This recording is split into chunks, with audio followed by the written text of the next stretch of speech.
要跟大家宣布，我要退圈。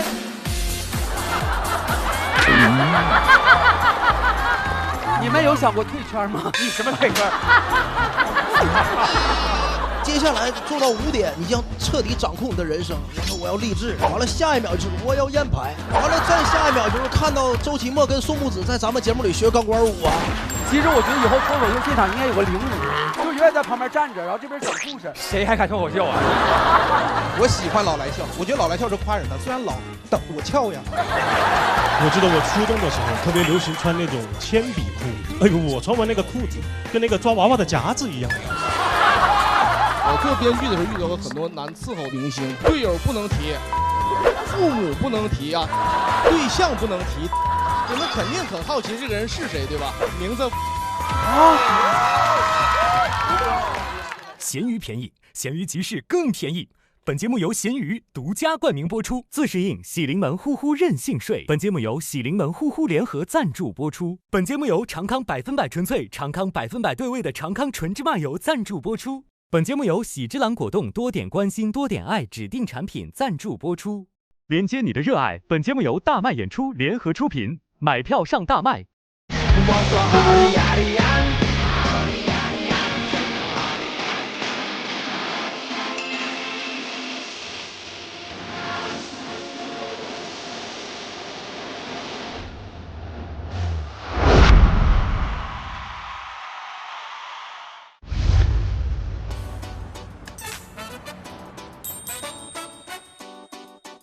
新的一期又开始了，朋友们，耶！这一次因为后边会非常的累啊，因为嘉宾这回来的特别的狠。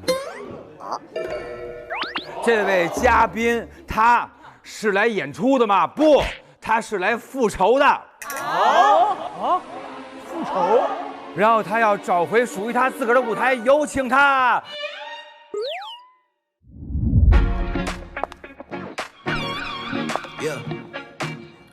就是我们的刘维。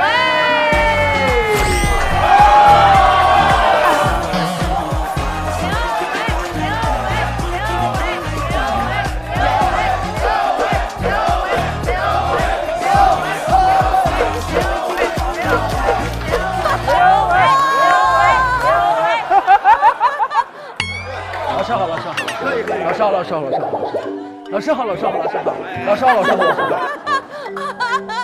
行嘞，刚才说您是来复仇来，为什么要复仇啊？因为这档节目呢，大家应该众所周知，就整个团队都是火星情报局的团队。确实啊。对，然后也来过很多我自己的好朋友，然后就包括露丝啊，杨迪啊，对对，碧婷姐啊，就是都是我的好朋友。对，是。但是呢，根本就没邀请我，是我自己要来的。然后我在想说，开场的时候我们可以做一个舞蹈秀 MV 来证明我自己。因为我是一个特别善良的男孩。哎呦喂，这么说自己的人，我真的，我这个人走的就是人品好，其余的其实没有什么特别多的优点。然后我在想说，可能大家上台机会比较少的朋友，可以多一些自己的镜头。大家第一期有看到那个露丝出场的时候，不是有一个那个，就是说有一个一镜到底那么一个演出啊。然后所以我就想说，这一次我们就还是套用露丝的那个。我这人最大就是人品好，然后我们还套用人家。没有，因为经费要省，就是用一样的钱。好嘞，咱们一起行动吧！走吧，老师们。我们就按照露丝跟思路来排，就从哪边出来谁，然后我们就从哪边出来谁。刘露丝哈，刘露丝。现在还是赵露思，你写一赵露思最好。也要安排2个人推这个，推露丝衣服的架子，然后接着露丝要在台上。可以，第一班有了，然后所有人其实已经在台上了，就听到这个地方我就先往台上走，我们就开拍吧。来，准备开始。有请捧场大嘉宾刘维带来开场秀表演。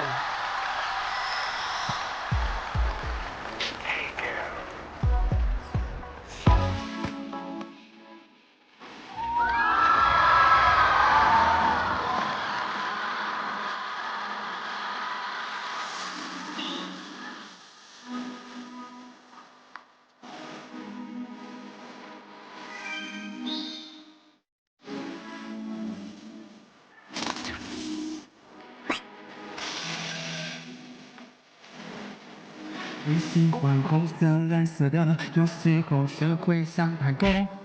这个那个有的没的，你纠结到底选些什么？一不小心买太多，好看的书没几个，金牛处女天一双一双，这就这星座实在太多。只要朋友眼光不好，不老是我，让我做你男朋友。可惜不透，全让你比比忧愁。嘿，咸鱼，你长得漂亮漂亮，你怎么都漂亮漂亮，你怎样都不会漂亮漂亮，让我喜欢。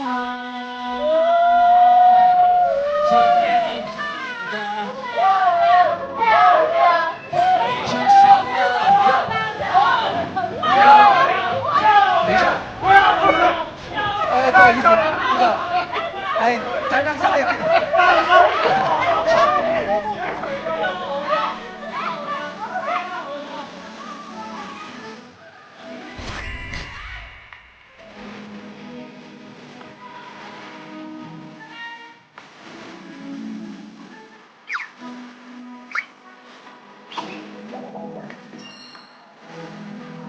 昨晚光看还是沙漏，总一样的天都火光。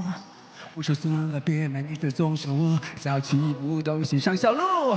来，我的眼里，你穿什么都一样，对日出一身上各自不同，什么你都是这样。哎呀！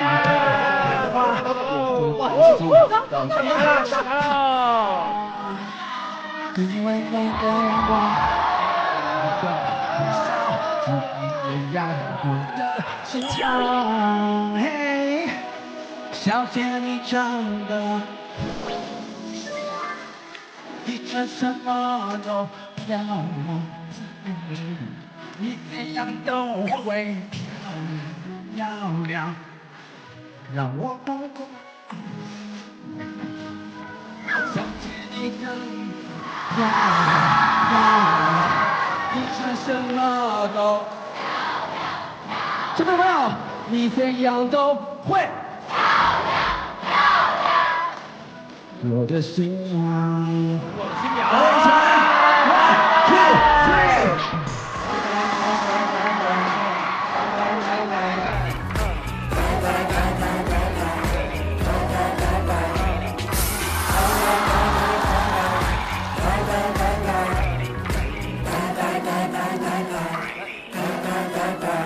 知道西瓜。感谢各位，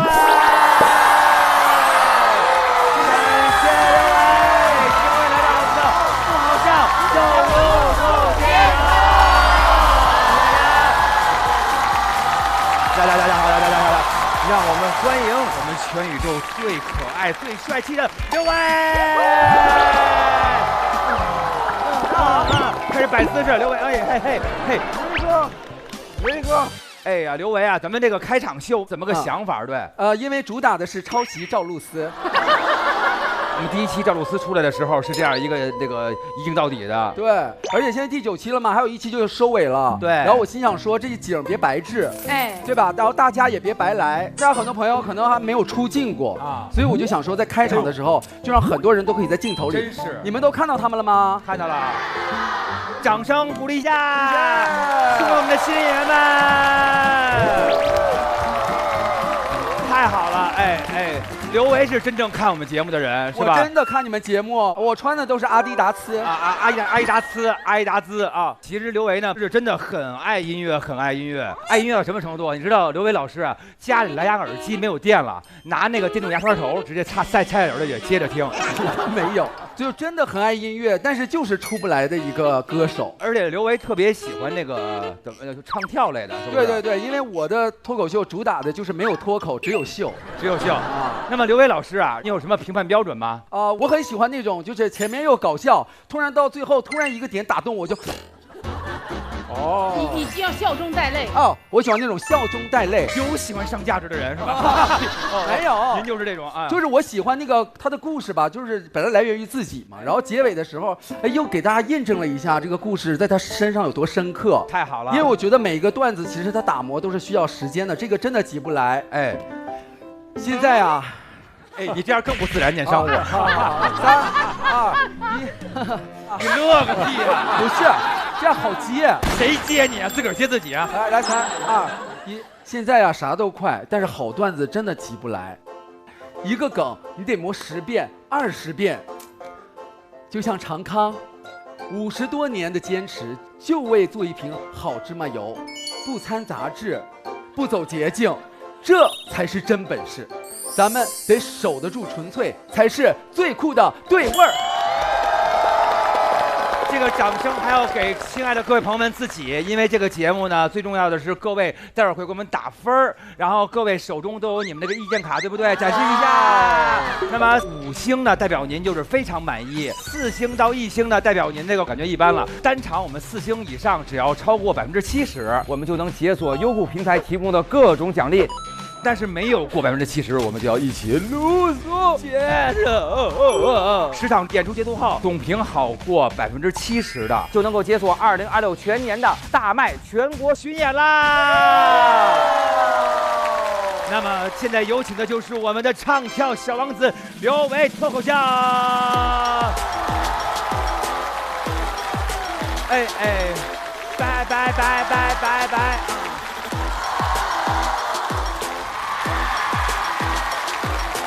大家好，我是刘维。说句实话，家人们，我真的非常紧张。不要紧张。这样好不好？集体给我一点热情，我喊3、2、1啊！来，3、2、1。其实呢，说实话，今天紧不紧张也无所谓，因为我今天呢有一个重要的事要跟大家宣布，我要退圈。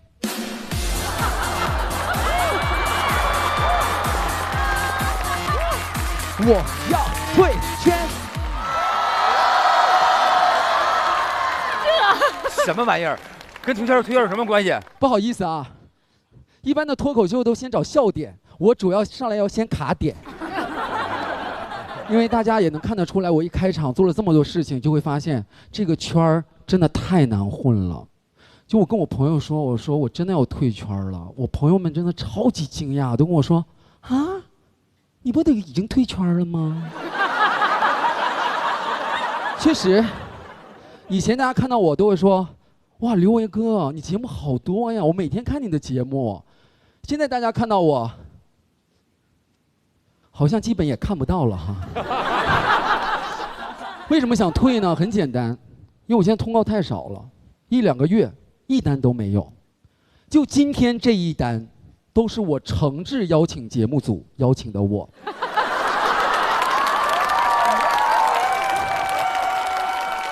怎么说呢？这也是一种逼单。但是综艺没关系，对不对？我还可以做音乐。哎，2026年第1个季度，我歌手刘维就已经出了3首歌。宿醉。我陷入一场关于你的宿醉，这屏幕全是一种想的回忆，这感觉不想假装，不想多想发呆，在我里看每个榜单末尾的歌。是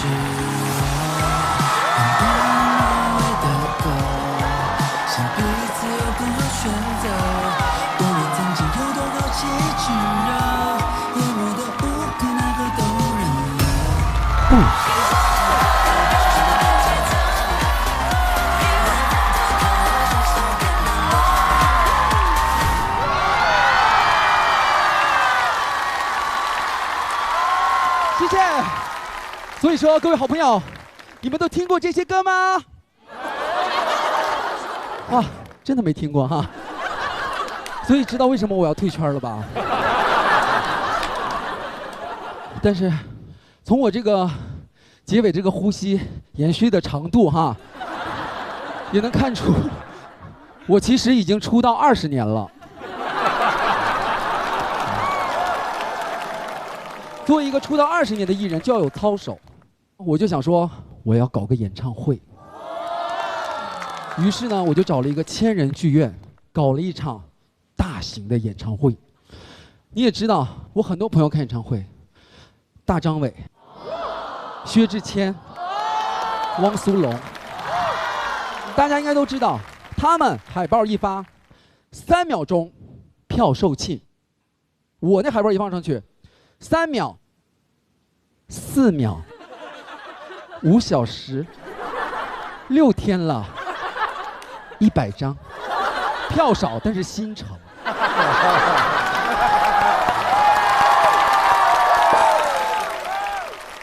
那你说作为一个歌手闹不闹心？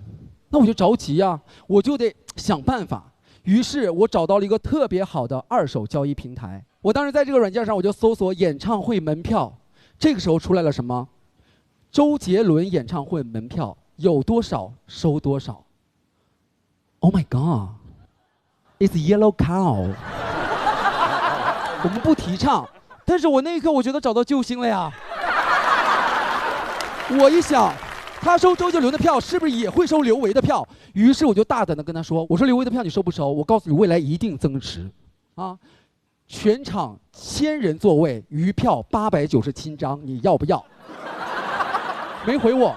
后来我想说，哎，我给他开点玩笑，我直接跟他说：“哥，平台不大，风景如画，门票不多，都在这桌。”这哥回我了，跟我说：“请问您是刘维老师吧？”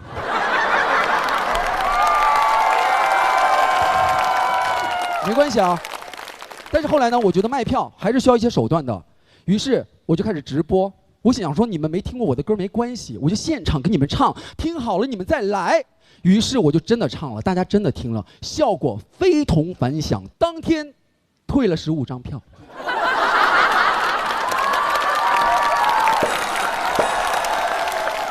但抛开音乐不说啊，我的门票超级值，280到680，听起来也不是很便宜哈。但是呢，我的票有伴手礼、化妆品、面膜、护手霜，真的真的，我主打一个性价比。大家去薛之谦演唱会，可能也会关注就是豪华的嘉宾啊，除了为了薛之谦来的，也有为了大张伟来的，也有为了毛不易来的。来刘维的演唱会，除了为了刘维来的，也有为了面膜来的，也有为了护手霜来的，开一场亏一场。但我真的非常开心，因为底下留言非常正向，都跟我说：“刘维哥，你什么时候再开演唱会呀？我脸都干了。”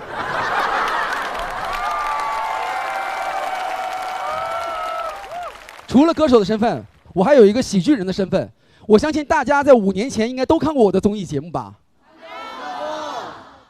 哈，没有底气，但没关系，反正我也要退圈了。更让我特别难受的是什么呢？以前大家看到我都会觉得，哎呀，刘维这孩子真逗。现在大家看到我可能都会想说，心疼刘维，想哭。我心想说，你为啥想哭啊？他说，你这么努力，还这么不好笑。我就想哭。其实我发现不是我想退圈，是圈想退我。但是我退来退去，我发现圈它就是一个圆儿啊，我退来退去，你怎么还打哈欠了呢？对不起，妹妹，是我的错。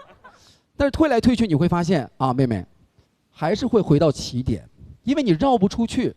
所以我今天想好了，与其退圈，不如把自己的圈做大。做强，让所有人走进我的圈，被我圈粉。所以冒昧的问一下各位，愿意走进我的圈吗？愿意。接下来我要在我的圈里重新介绍一下我自己，我是歌手刘维。我是刘维，有一点背，梦想总差我以为。运气像生锈的锁，钥匙也总。大家一起来！我是刘维，每天喝醉，咖啡的味觉得甜美。如果快乐需需要门票，我排着队。我是哪位都无所谓，请各位再给我一次机会，我一定自信面对，做那个最强、最棒、最亮、最爱大家的刘维。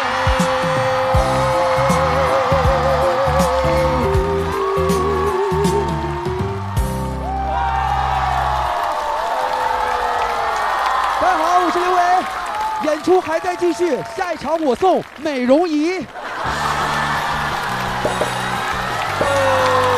谢大家。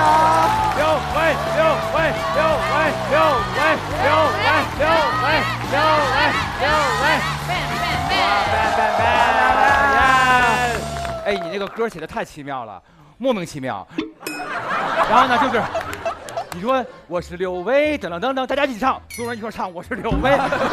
为什么要唱这个呀？因为我唱的时候并没有想要递麦，但是我中间实在有点太喘了，我实在喘不上来劲儿了，然后我才把麦递出去。但是我主要是为了跟老师们区分一下，因为我不是专业的脱口秀演员。不是，你不用说你不是专业的，你最开始说我要退圈，当当当当当当当，没有一个专业的会干这件事的，没包袱没点愣上音乐。没有。其实我说实话，从内心来讲，我不是跳给大家看的。那你跳给谁看的？我是跳给我自己的，因为只有我在跳舞的时候，我会缓解我的紧张。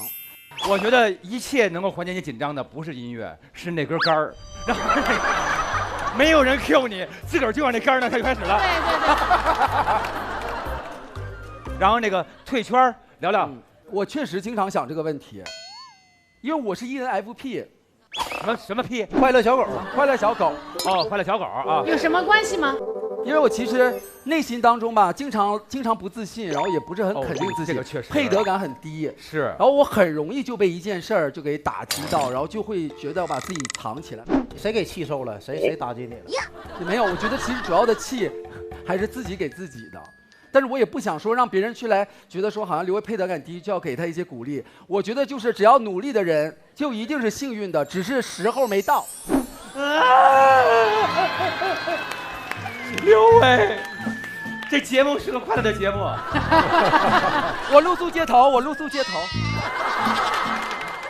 做艺人要靠是2个字，认真。刘维靠什么？打针，对不对？对不对？巴拉巴巴巴巴拉巴。我知道是谁给你弄难受的了。少认识我这样的朋友就好多了啊。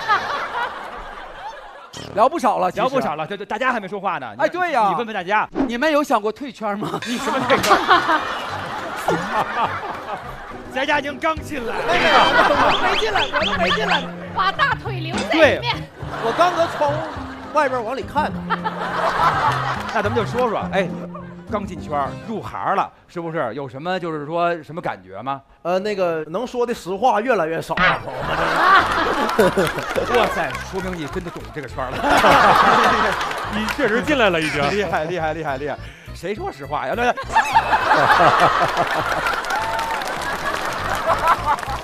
那么咱们聊了，分享很多了。下面这一位，哇塞，他已经踏入了演艺界半个脚面了，好吗？这就是我们的翟佳娘。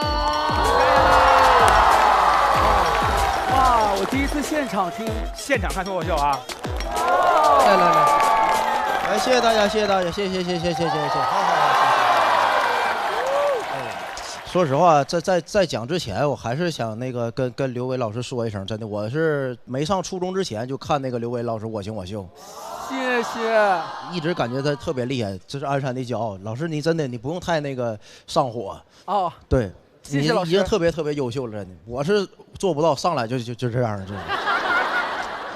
然后跟大家分享一段没有音乐的纯白话脱口秀啊，这太难接了，哎。这不，朋友们，咱们节目也快到尾声了嘛，给各位聊聊在这个节目期间给我影响最大的一个视频平台啊，就是抖音啊，朋友们。哎，观众确实专业，问我能不能播，他们会用 AI 处理的，你知道吗？后期听到就是某音了。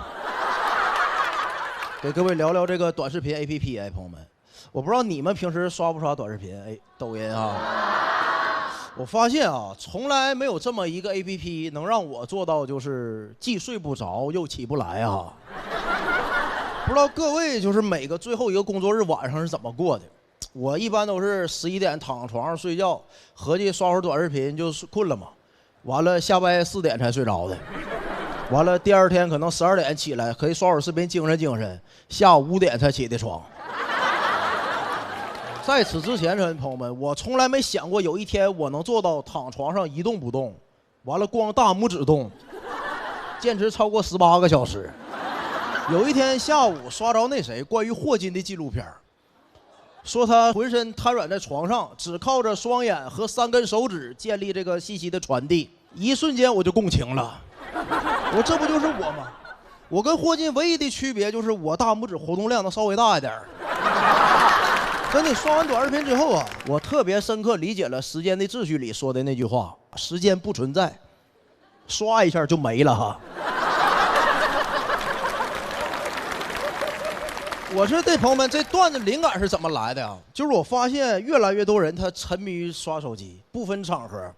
给各位讲个真事儿啊，我24年年初的时候在南京看到一个大姐过马路骑共享单车，左手刷短视频，右手扶车把，面对手机微笑快乐的就往前骑，一眼马路都没看。我是怎么发现的？因为我过马路刷手机的时候，大姐骑自行车把我脚给压了。朋友们，你仔细观察一下，很多人都沉迷于手机，不分场合。如果你经常打网约车，你观察一下，个别网约车司机是不是都用俩手机？对，一个用来导航，另一个用来刷视频。我真的就没见过他看过一眼导航。全程都在那刷视频，右手都没摸过方向盘。但是我是怎么观察到这个现象的呢？就是我发现司机哥们们刷那个短视频，我也爱看。真的，我都跟他一起看来的。有好几回司机甚至看开心了，敢回头跟我聊天儿。兄弟，你看这主播跳的漂不漂亮？你看短视频就这么神奇，它能让你忘记危险。甚至有的时候能让你忘记你还有逻辑。不知道各位还记不记得刚开始刷短视频的状态，就是大数据它不了解我们，前后那个视频内容差距特别大，然后我当时还有逻辑，我那个情绪起伏也特别大。就你上一秒还在看一个流浪猫流浪狗在雨里头冻得发抖啊，你就可怜，这猫狗太惨了，这人间真是不值得呀。完了，下一个视频就是盘点全网最强5位舞蹈主播，这人间还是值得的。哎呀，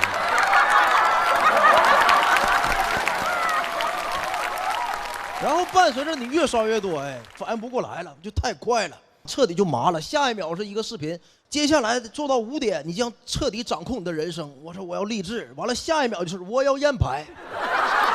完了，再下一秒就是看到周奇墨跟宋木子在咱们节目里学钢管舞啊，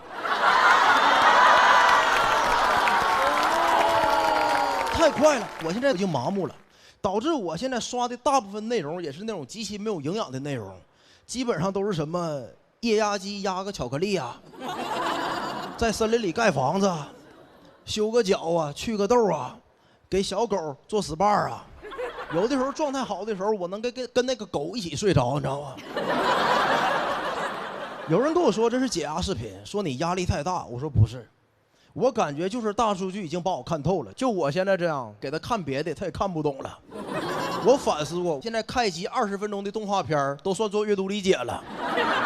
真的，朋友们，你们想没想过一个问题？为什么那个电影解说那个视频呢？第一句永远都是注意，这个男人叫丧彪。注意，小美走过来了。为什么他一定要喊一句注意？我想过，他要不喊注意，我都注意不了了，真的，注意不了。希望大家都接近真实的生活，适当的刷短视频，拥有一个聪明清醒的前额叶啊！谢谢大家，我是张安宁，谢谢。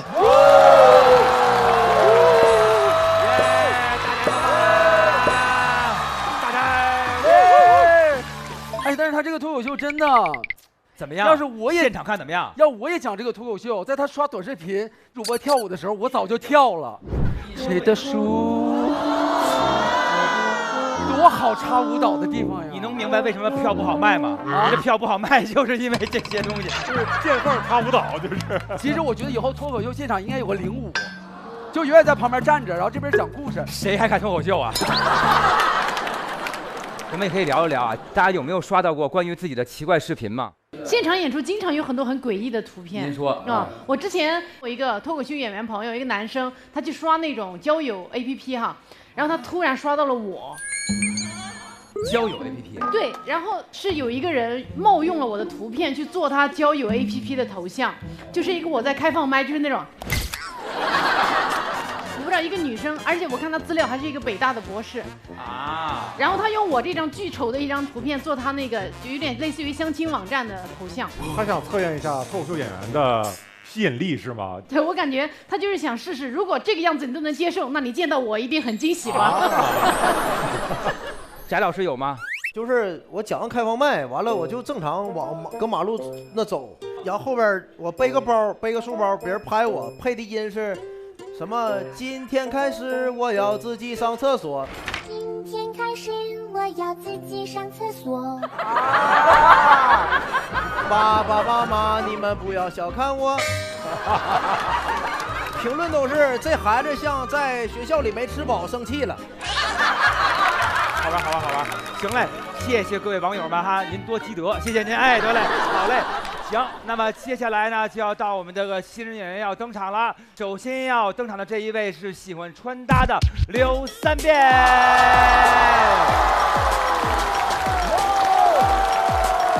Hello， 大家好，刘三变，已经好几回了啊！大家知道我年纪比较大了是吧？知道，有老年斑。我快40岁了，对。底下都是这种绝望的哦。谢谢。年纪大了之后呀，有一些变化。我最大的变化，我觉得是在心理上，我没有年轻时候那么好面子。以前跟任何人出去吃饭干什么都想抢着买单，完了抢赢了回来躺在床上难受。就算这个钱到底能干什么，钱购买力最强的时候就这个时候，对吧？现在我跟任何人出去，我也不想占别人便宜，但我觉得人与人之间关系没有好到非得请客的地步。我觉得任何关系都可以 A 一下，我提倡任何关系都可以 A 一下。上次我跟我爸出去吃饭，我爸过生日那天啊，我实在是没张得开嘴，最后我爸请的客，他可能也张不开嘴，我觉得。好损啊！就是亲情关系就这样，你再不好面，你还得考虑亲情关系是吧？所以有的时候我们处理一些事情就会有点纠结矛盾。有一次我给我表哥带饭，他给我转了30多块钱，我表哥给我转30多块钱，按理说我不应该收，对吧？但我不是你们懂我意思，我不知道怎么干，我就纠结犹豫。一天24小时以后，微信自动把钱退回去了。微信是不是有点多管闲事了？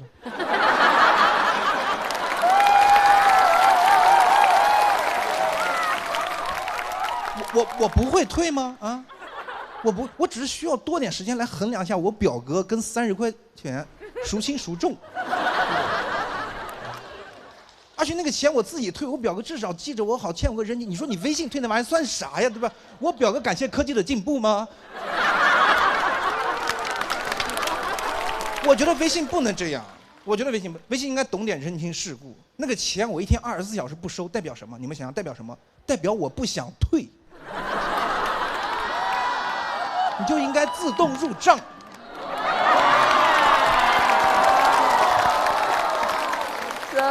真的，我还可以跟我表哥说，哎呀，你看看，哎呀，你看又忙工作给忙忘了，你看看，我都没什么工作啊。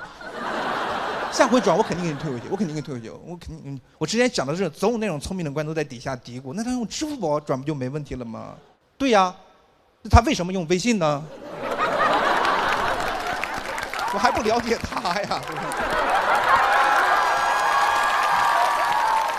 年纪大了还有个变化，就是我这些年越来越爱打扮自己了。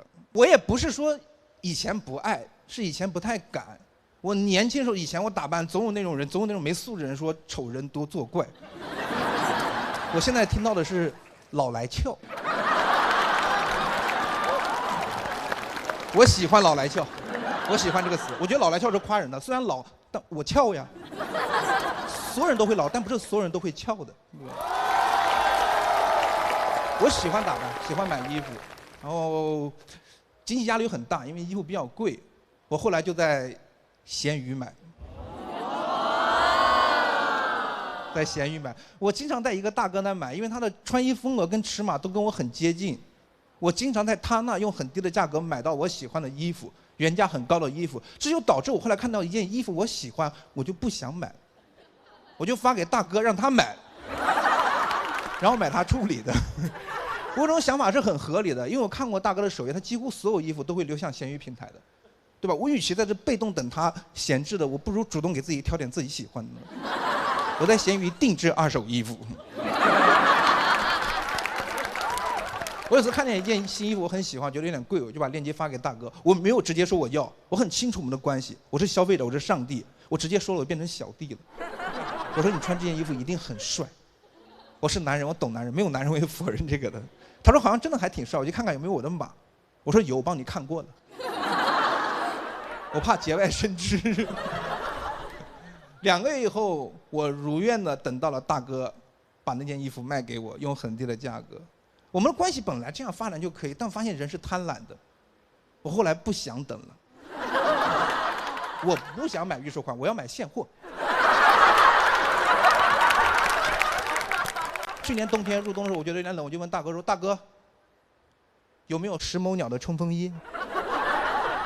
大哥说：“冲锋衣还真没有。”我不知道他是怕我失望，还是怕流失我的大客户哈。他又补了一句，他说：“要不这样吧，我过2天去买1件，你明年开春来买。”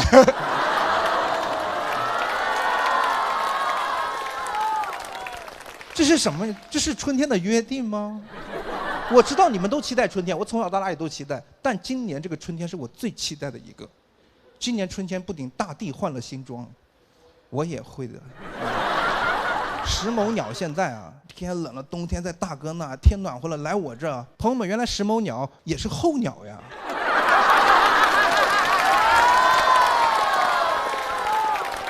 大哥可能觉得春天有点太遥远了吧，他就给我发了一些裤子，他说在清理衣柜，你要不要？我真挑了，他给我发了一些上衣，他再给你搭一些上衣，干啥呢？在这玩奇迹暖暖的。我当时心里确实暖暖的，我从来没想到会像进货一样买衣服，对吧？我们最后用一个很低的价格成交了。我还假惺惺跟大哥说：“大哥，这价钱会不会太低？你会不会吃亏呀？”他说：“没事没事，吃啥亏呀？吃啥亏呀？不卖给你，我就捐给山里的孩子了。”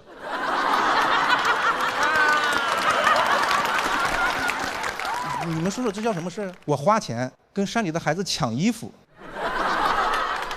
衣服到的时候哈，很开心，也有点失落。开心的原因很简单，因为大哥的衣服成色不错啊。失落的原因是，我觉得你们应该能理解哈，就是那些衣服到了，我干了一个我觉得你们应该都能干的事情。刚到了之后，我挨个口袋掏了一遍，1张钱都没有。20件衣服，70多个口袋，我掏了一下午，1张钱都没有。大哥很过分，他已经出门之前检查过了。他很过分，我会帮他检查的呀。我后来说这个段子，别人说你别怪大哥没钱，是因为现在大家不用钱了，都用手机支付了。我说那也没有手机呀。我跟大哥的尺码很接近，但要保证尺码接近，就得生活习惯也差不多。我现在不敢随便减肥。减肥对我来说不是一个人的事儿了，我更不敢吃的特别胖，胖了更穿不了大哥的衣服。所以我现在吃夜宵，我心里在想，大哥有没有吃夜宵？大哥没有吃夜宵，我凭什么吃？我有时候都想打开闲鱼给大哥发一个私信，我说大哥我在吃夜宵，要不要给你点一份？我们的关系不是我一个人在死撑哈，大哥也在经营这段关系。大哥也很主动，大哥有时候给我推销，家里清理衣柜了，问我要不要衣服，我说大哥我家衣柜也放不下了。他说你这样，你挂在闲鱼上卖呀。你挂闲鱼上卖，你还能赚钱的，不是大哥怎么把闲鱼玩成 to B 的了呀？啊，我现在大哥的经销商，我真在他那进货了，对不对？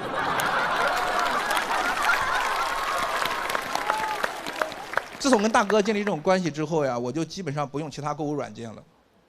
我现在购物软件就跟大哥的聊天对话框，我什么东西都想找他买，什么东西都想找他要。我现在对大哥的心态就是别人有的东西，他也必须得有。我还有文玩的爱好，盘串、盘核桃也很贵，也很烧钱。我现在就找那种串跟核桃盘的特别好看照片发给大哥，我想培养他这方面的爱好。如果他需要的话，我都可以给他几堆。这种投资我觉得是很有必要的，对吧？我在闲鱼打窝。截止到目前为止，大哥还是没有喜欢上文玩。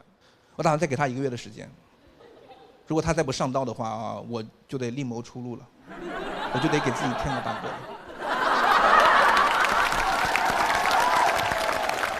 不是我的心态，你们能够理解吧？能够理解吧？被偏爱的总是有恃无恐的呀，是吧？大哥到底什么心态呢？我在写这套段子，我也问大哥，我说你到底什么动机？为什么把衣服总是低价卖给我？大哥说的很文艺，他说这些衣服虽然现在闲置了，但曾经都他很喜欢的，花很多钱买的。他希望买他衣服的人能够珍惜这些衣服。他知道我脱口演员，他就希望我在台上穿他衣服拍照片给他看。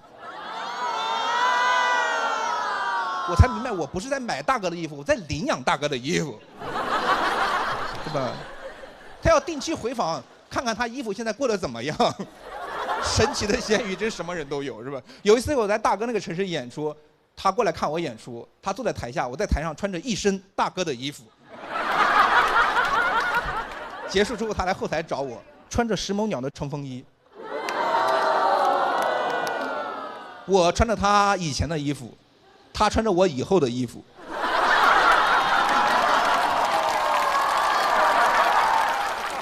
我们俩都有光鲜的未来。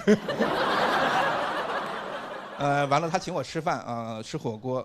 坐下来我就跟大哥说：“你把衣服脱了吧，外套脱了吧。”他说：“干啥？我又不热。”我说：“不怕你热，我怕你弄上油了，我以后不好洗。”我现在还是没事会打开闲鱼，就是经常刷闲鱼，生怕错过大哥的促销信息。有一天我就正常刷闲鱼，突然收到一条私信，是个大学生发来的。他说：“我很喜欢你的核桃，我会经常在闲鱼卖一些闲置的文玩哈。”他说：“我很喜欢你的核桃，但我没多少钱，你能不能便宜点，大哥？”他喊我大哥，我必须得给他便宜。我甚至要送他2对。那一瞬间，我突然不知道为什么他喊我大哥，我就想照顾他。我突然理解我的大哥，他可能就想照顾我，对吧？我买大哥的衣服，他是我大哥；那个大学生买我的核桃，我是他的大哥。在闲鱼上，我们都能找到自己的大哥，对吧？大哥是一种信任，是一种托付。我想到这里，我打开闲鱼对话框，我跟大哥说：“大哥，最近有没有不住的房子？”谢谢大家。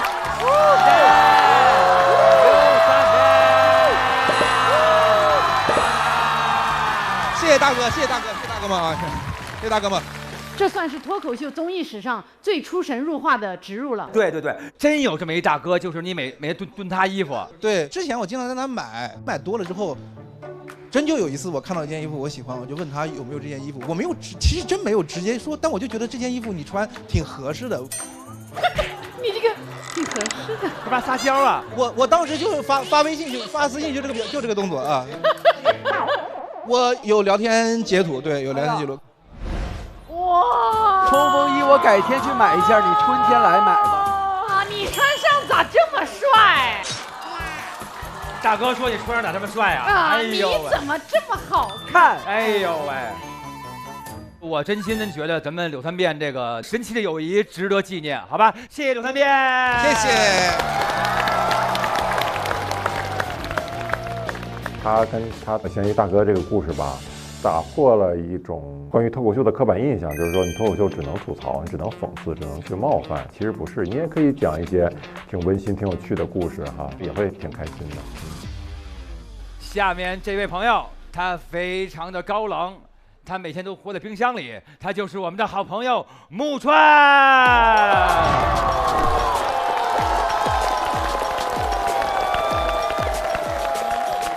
谢谢各位，然后叫木川，跟各位分享一下最近吧。然后前一阵儿在医院检查，查出了点病，叫重度焦虑症，各位听过吗？听过。这个病的病因是因为去查了，能理解吧？我觉得谁查谁有。就你知道，到现在为止，现代医学对于精神类疾病检测的主要手段，其实还是带你做题嘛。一个下午让我做6套题，做完说我有重度焦虑症，我说会不会是做题做出来的啊？但你做的时候不会这么想，你做的时候想的是医生负责，可能怕误诊开错药嘛，多做题，提高容错率。我觉得没有问题，但因为其实很多题是重复的，我觉得你就别翻来覆去的问了，问多了特别像是在提醒我。那医生真的过一会儿问我一遍，你想过寻短见吗？想过吗？想吗？我说怎么你是想帮我吗？我当时完全不知道什么是焦虑症，我唯一有概念的就是抑郁症。我问那个医生，我说焦虑症跟抑郁症有什么区别吗？那个医生说，简单理解的话是抑郁症是想嘎，焦虑症是怕嘎。我说那是不是理论上讲，我只要再得了抑郁症，我就痊愈了呀？那医生看了看我，摇摇头，又给我开了一套躁狂的题。本来是要给我开药，我也没有让他开。我是觉得自己没那么重，我觉得这种东西可能心理作用更多一点。我觉得可能忘掉自己有病就好了，很难忘。重度焦虑这4个字就挺让我焦虑的。各位不觉得这个组合就听起来不轻不重的吗？乍一听挺严重，是个重度；仔细一听，只是焦虑。像不像一个人得了个病叫感冒晚期、急性脱发？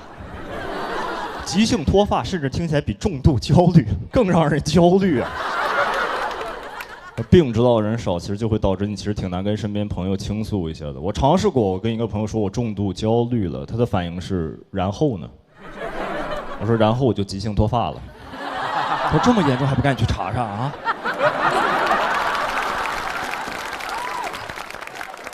换了个朋友，换了个有抑郁症的哥们儿。我想着也算是同病相怜，他可能会懂我一点。想太多了，各位。我发现倾诉这个事儿真的不要去找男的倾诉 ，boys never help boys。就一件事儿，攀比，重度焦虑，哥们儿重度抑郁，牛吗？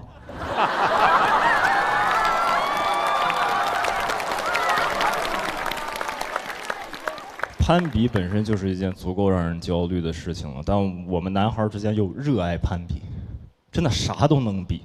一到冬天开始攀比谁没穿秋裤，一见面就是我没穿秋裤，叫爹。我说我爹6月份就穿秋裤了。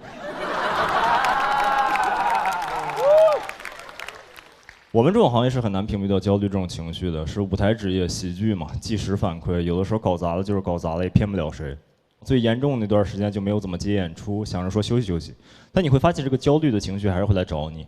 那段时间约了几个朋友一起出去喝酒，我那天挺开心的，那天也有三哥，就刚刚上一个演员柳三变，他那天不太开心，我问他怎么了，他说他刷到了一条差评，骂咱俩的，跟我说你可千万不能看呐，我说你不说我都不知道啊，看了。很后悔看，骂的有点太长了，我拿平板看翻了3页，我说，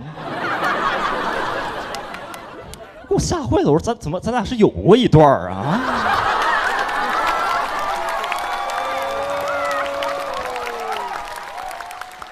骂的其实也很客观，其实就是看了我比较多的场次，但我一直在讲同一套段子。那这个病会带来一些注意力上的问题，真的写不出来东西那段时间。我不知道各位知不知道，就当一个脱口秀演员真的写不出来东西的时候，我们主要采取的手段就是换个地方演，改变不了自己去改变环境。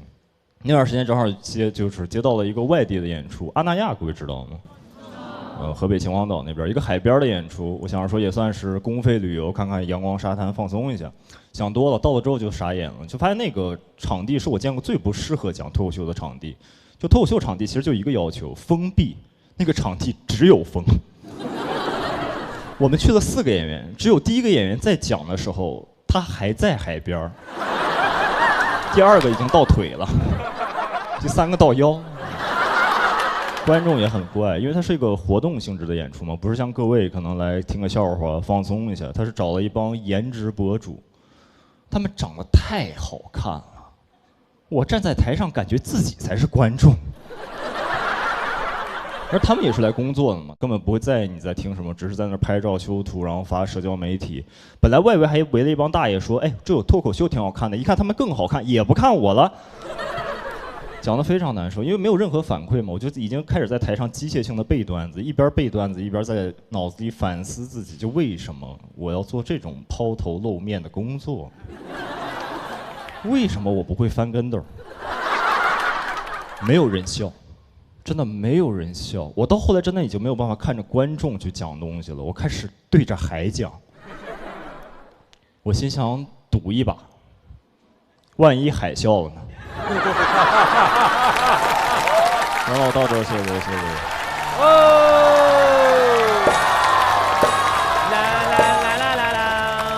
不知道老师的表演风格属于那种他自己完全不笑，但是大家疯狂笑的那种。我今天在那个后台第一次看到木川老师的时候，我怕他。大多数人都这样。眼神似刀，眼神似刀啊！但是今天讲完了之后，就觉得这表演风格怎么样啊？我觉得非常特别。对对对，又冷又酷的，但是笑点特别满。现在也是重度焦虑，就是因为上台说笑话大家没乐，是这点事儿吗？很复合的因素吧，就可能工作是一方面，生活是一方面，就是等等各方面给的压力。岁数也到了，都29了。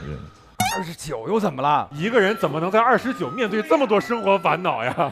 你这日子怎么过的呀？你这是？对呀，照你这说法，我都不应该起床，对不对？我这岁数，每天啊什么？我都过40了，还呼吸空气，好累呀，还要呼吸，焦虑啊！占用公共资源。对，年轻人的空气我不配闻。那么谢谢木川，谢谢一下的表演。我以前也重度焦虑，我也去看过心理医生，我非常能理解。就是说，如果我说了一个笑话，台下不笑，就会给我很大的压力。但是这个是前进的动力，他就应该焦虑，他就应该去内耗，他就应该把这些东西变成他生活中的动力，让他能写出更多东西来。因为不痛苦不安出艺术。闲鱼便宜，闲鱼集市更便宜。本节目由闲鱼独家冠名播出，自适应喜临门呼呼任性睡。本节目由喜临门呼呼联合赞助播出。本节目由长康100%纯粹、长康100%对味的长康纯芝麻油赞助播出。本节目由喜之郎果冻多点关心多点爱指定产品赞助播出。下面这一位是我们非常可爱的二豆，加油，小二豆！其实来到这个节目也是一些机缘巧合之下。那天我刚好在开放麦的现场，然后小鹿老师来到我们厂牌下面抓新人，然后抓到了当然是貌美如花又可爱的我了。我们在演出之前在改稿间，就小鹿老师还一直在给我改稿子，改得很细心，那种感觉感动泪目。小鹿老师，我不会让你失望的。让我们欢迎二豆。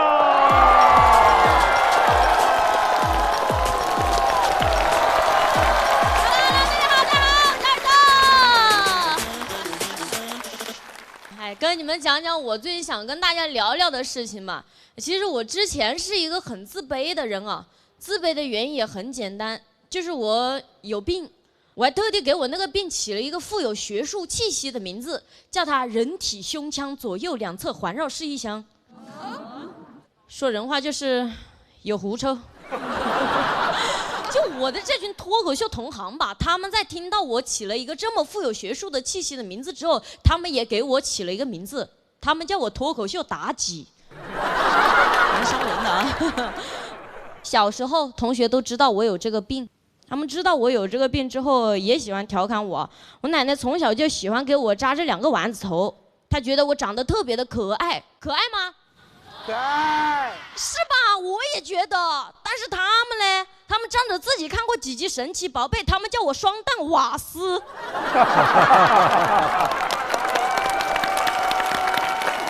生气，真的。所以就是我经常洗澡，我就特别共情了一个动画片里的人物，哆啦 A 梦里面的静香，我觉得我特别像他。大雄每次看见他，他都在洗澡。他绝对有狐臭，不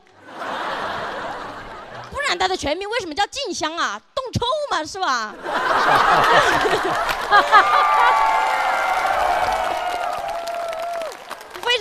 亲他啊，因为我后面上中学之后就学会隐藏自己了。我觉得我隐藏的特别好，但是有一次上完体育课，我的闺蜜她要跟我讲悄悄话，我出汗了，我能跟她讲吗？所以她边讲的时候，我就边往后面退。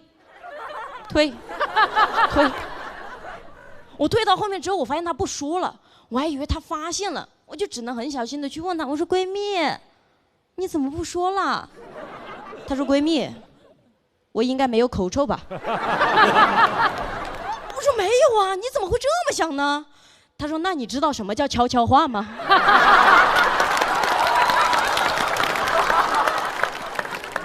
因为我有这个味道，所以我也容易接纳生活中其他的味道。比如说现在大家觉得网约车师傅臭臭的，但是你们真的别说师傅臭，他人不臭，他只是车臭罢了。就他跟我们一样，他习惯了他车上的味道，所以他发现不了。但你别说，有一些师傅他车臭，他人还怪幽默的。我有一次上完舞蹈课嘛，我打了一辆网约车，我那天忘记披外套隔绝掉我身上的味道了。那个师傅等个红绿灯的功夫，他按住了那个发语音键，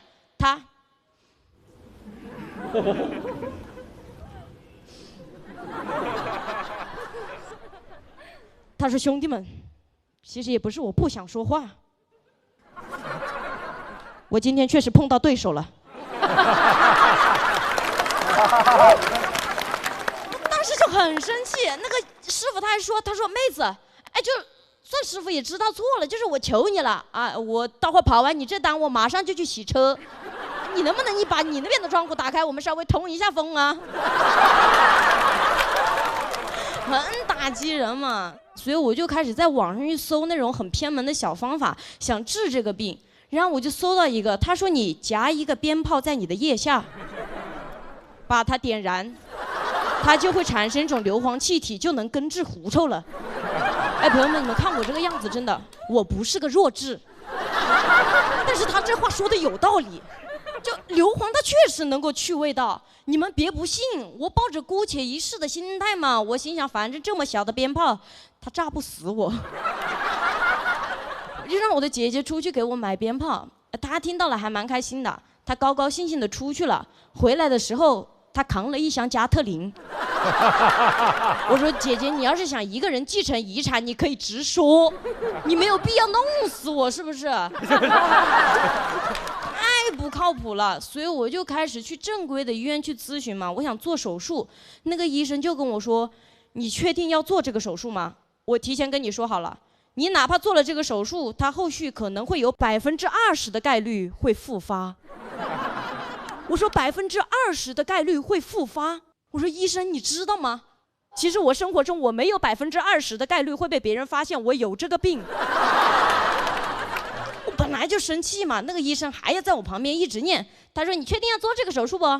我提前跟你说好了，它不仅会复发，它复发的位置可能就不在腋下了，它会转移。我说它会转移是吧，医生？来，现在就给我做这个手术，立刻马上把它转移到我的丸子头上。医生说你脑子有问题？我说没有，因为我要做一个真正的双蛋瓦斯。